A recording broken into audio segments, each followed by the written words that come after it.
Fala pessoal, no vídeo de hoje nós vamos dar uma dica sobre a importância de se destacar as fórmulas e as informações que são importantes na sua planilha, beleza? Então vamos à aula.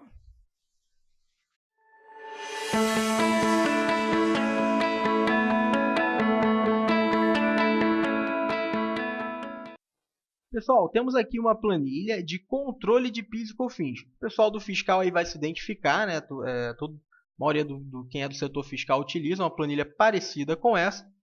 Só que essa técnica que nós vamos ensinar serve para qualquer planilha, tá, pessoal?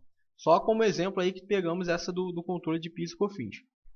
Bom, olhando assim, batendo o olho na planilha, ela tá até legal, né? Tá com o cabeçalho formatado, tá no formato tabular, bacana, então tá de um jeito legal, aceitável, né? Só que o que acontece? Quando eu abro essa planilha, ou quando o meu gestor vai abrir, ou quando o meu cliente vai abrir a planilha, é uma planilha meio vaga, ela não quer dizer muita coisa, né? Então, é importante fazer algumas correções, aplicar algumas boas práticas nessa planilha. Por exemplo, eu sei que o meu faturamento líquido ele advém de uma fórmula, né? Que seria o meu faturamento bruto menos as devoluções, que resulta no meu faturamento líquido. Beleza, só que ela não tem essa minha fórmula, né? Ela não tem nenhum destaque. Então, o que pode acontecer? Eu posso vir aqui e alterar manualmente o valor. Vou colocar aqui 30 mil, por exemplo. Vamos supor que eu tenha feito alguma correção na planilha, passa a valer 30 mil. E aí, por algum motivo, eu salvo a planilha, esqueço que eu fiz essa alteração manual. E aí, quando eu entro na planilha de novo, eu altero o valor. O faturamento bruto, na verdade, é outro, é 60 mil. E olha o que acontece, ele não vai mudar a fórmula, né? E para eu saber que eu não vou ficar vindo aqui conferindo a minha fórmula sempre, né? Então, pode cair no esquecimento e eu vou acabar enviando uma guia de PIS/COFINS errada para o meu cliente. Olha só o problema que isso pode me causar.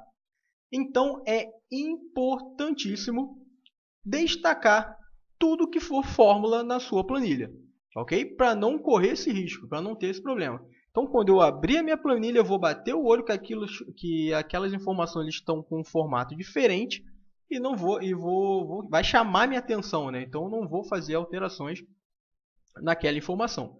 Beleza? Então, vou voltar aqui. O que eu vou fazer? Eu vou destacar tudo que for fórmula da minha planilha, que vai ser aqui o faturamento líquido e o PIS/COFINS, né, que advém de uma alíquota. Essa empresa, por acaso, é lucro presumido, né, que está 0,65 de PIS, 3% de COFINS. Então, vou vir aqui, ó, selecionar toda a minha parte aqui de faturamento e PIS e COFINS e vou mudar a cor. Vou colocar um laranja aqui para dar um destaque. Então, opa, já vai me chamar a atenção e eu sei que tem alguma coisa aqui diferente. Certo? A mesma coisa eu tenho que fazer com os totais. Os totais é muito importante ter um destaque na minha planilha. Porque é uma das coisas que a maioria das pessoas batem o olho quando entra na planilha, é ver o total, né? O total de faturamento, o total de devoluções. Então, também é importante destacar os totais. Vamos ver aqui, vou colocar um negrito. Não vou alterar o preenchimento. Então, já deu um destaque diferente na minha planilha, né? Só que, pessoal, é importantíssimo que a sua planilha ela mostre exatamente o que você quer passar, né? Então, as informações que são importantes, elas também têm que ser destacadas, né? Por exemplo, um gestor, um dono da empresa, vamos supor que o meu cliente ele vai abrir essa planilha, ele quer saber qual mês ele faturou mais, qual mês ele faturou menos. Então, é preciso destacar essas informações para que a minha planilha, como eu disse, né, para que a minha planilha queira dizer alguma coisa, né? Então, o que eu vou fazer? Eu vou destacar aqui no faturamento bruto o mês que eu tive o maior faturamento e o mês que eu tive o menor faturamento. Para isso, eu vou utilizar a formatação condicional, que é bem simples. Eu vou vir aqui, eu vou selecionar toda a parte do faturamento bruto de janeiro a dezembro. Vou vir aqui na minha formatação condicional essa segunda opção aqui, ó, regras de primeiro e último. Vou selecionar a primeira opção, ó, 10 primeiros itens. E aí eu vou informar que eu quero só o primeiro. Quero destacar o meu maior faturamento. Vou mudar aqui a cor, colocar um verde, né? Fica melhor. E vou dar um OK.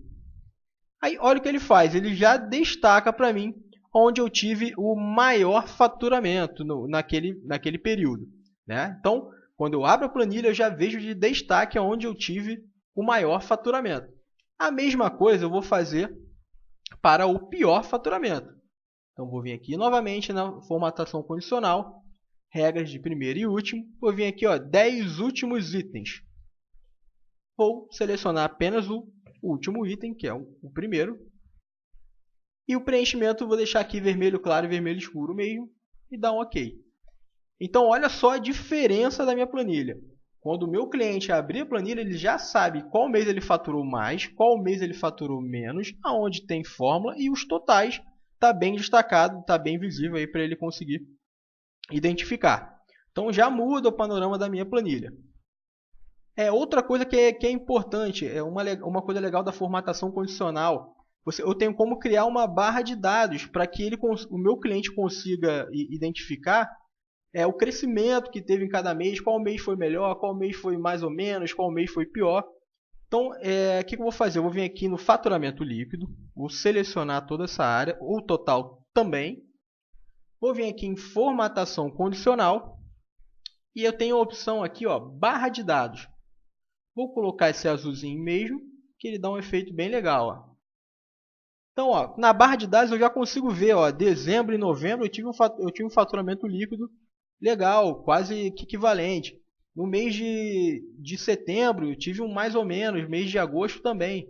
O meu mês de abril foi péssimo, né? Então eu consigo fazer uma comparação, né, de como foi o meu ano. Então isso é bem legal, os clientes gostam muito disso, né? Principalmente os gestores também, os donos de escritório também gostam bastante desse tipo de relatório. Então, pessoal, uma última dica é o seguinte. Pode ser que mesmo destacado as minhas fórmulas, alguém faça alterações na minha planilha, né? Mesmo sem a minha autorização. Então, o que seria interessante? Seria interessante bloquear essas células para que não sejam alteradas. Né? Toda essa parte de total aqui e a parte onde eu tenho as fórmulas aqui. Então, como que eu vou fazer isso? Eu vou proteger a minha planilha. Tá? Então, vou vir aqui na guia Revisão e proteger a planilha. Só que é o seguinte, eu quero que a pessoa que for abrir a planilha, ela não pode alterar nada de onde eu tenho fórmula, mas ela pode alterar aí o faturamento bruto, pode alterar a devolução. Então, como que eu faço isso? Primeiro, vou selecionar toda a parte de fórmula, toda a parte onde eu tenho fórmula, vou dar um Ctrl aqui, selecionar o total também. Vou apertar o Ctrl 1 para ele abrir a guia de formatação de célula. Aqui na última aba, ó, proteção, eu tenho que deixar marcada essa opção bloqueadas, que é o que está aqui. Já está marcada. Se tiver desmarcado, ele vai conseguir selecionar. Então, vou deixar aqui, ó, bloqueada, marcado. E dar um OK. Beleza, essas células aqui estão bloqueadas. Mas eu quero permitir que ele faça alteração no faturamento bruto e nas devoluções. Certo? Então, mais uma vez, seleciono toda a área, dou um Ctrl 1, venho aqui na guia Proteção de novo, já está aqui, né? E vou desmarcar a opção Bloqueadas. Vou desmarcar. E vou dar um OK. Certo? Agora sim, guia Revisão, Proteger Planilha. Repare que eu tenho algumas opções aqui embaixo. Ó. Eu vou deixar exatamente do jeito que está. Eu quero selecionar as células desbloqueadas. As células bloqueadas eu não quero permitir a seleção. Então, eu não vou poder selecionar o que está bloqueado. Vou colocar aqui uma senha qualquer. 1, 2, 3, só para a gente testar. 1, 2, 3. E dar um OK. E aí veja o que acontece. Aqui onde eu tenho as fórmulas, ó, eu não consigo nem selecionar. Eu posso clicar aqui eternamente que eu não vou conseguir fazer nenhuma alteração e nem selecionar as células. Agora aqui onde eu tenho o faturamento bruto, eu consigo alterar, consigo fazer modificações. Ok? Eu consigo botar aqui, por exemplo, para R$500. Então eu vou conseguir fazer alterações na minha planilha. Veja até que legal, a barra de dados só veio até para negativa quando eu alterei aqui, né? Então, vou voltar para cá. Perceba, pessoal, que eu vou fazer a minha formatação condicional, ela permite, eu vou fazendo alterações no faturamento. Ó. Se eu aumentar o mês de março aqui, ó, olha que legal. Ele vai destacando qual mês que eu fui pior. Então já está formatado. Eu não preciso selecionar o mês que eu fui pior e o mês que eu fui melhor. O próprio Excel vai se encarregar de fazer isso. Então é bem legal, bem interessante. Essa é uma dica de boas práticas. Espero que tenham gostado. Até a próxima dica. Um grande abraço. Tchau, tchau.